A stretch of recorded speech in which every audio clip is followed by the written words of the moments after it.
Si Pangulong Aquino mismo ang kumumbinsi kay Representative Leni Robredo para tumakbong bise ni dating DILG Secretary Marojas. Pero ngayon, pinalutang ng political strategist na si Malutikia ang posibilidad daw ng paglaglag kay Robredo.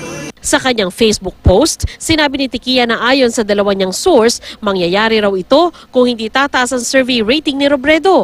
Matatandang sa pinakahuling survey ng Social Weather Stations o SWS, pangatlo si Robredo na may 19%, habang tie sina Senador Francis Escudero at Bongbong Marcos sa 26%. Ayon kay Tikia, nagtanong daw ang kanyang kausap kung kayang pigilan ni Robredo si Marcos dahil may isa pa umanong kandidato na nagsabing kaya niyang talunin si Marcos. Si Tikia ay tumutulong sa kampanya ni Vice President Jejomar Binay bilang advisor.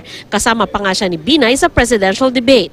Pero sabi ni Tikia, kasama rin siya sa Samahang Tsinelas, isang volunteer group na sumusuporta kay Robredo.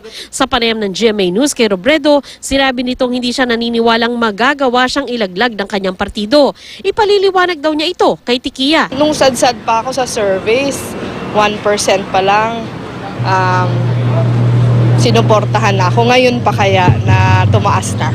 Pag nakausap ko siguro siya, i-assure ko naman siya na buo naman yung tiwala ko na hindi yun mangyayari. Dama raw ni Robredo ang suporta ni Pinoy at mga kapartido. Hindi raw siya pinanghihinaan ng loob sa 7 puntos na lamang sa survey ng kanyang mga katunggali. Sanay naman ako sa ganitong laban. Kahit nung lumaban ako noong 2013, talagang hirap na hirap din.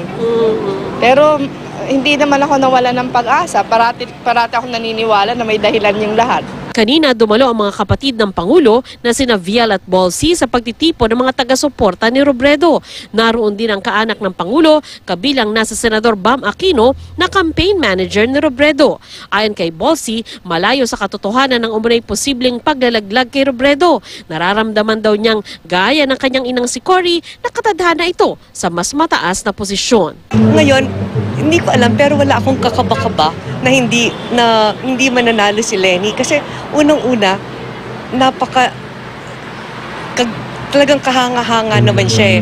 Sa isang statement, sinabi ng tagapagsalita ng Daang Matuwid Coalition na walang basehan ng chismis. 110% daw na nasa likod ni Robredo ang buong Daang Matuwid Coalition. Malaki raw ang itinaas ng survey rating ni Robredo nitong nakaraang mga buwan. Kaya bakit naman daw nila iisiping abandonahin siya gayong nasa kanya ang momentum para manalo?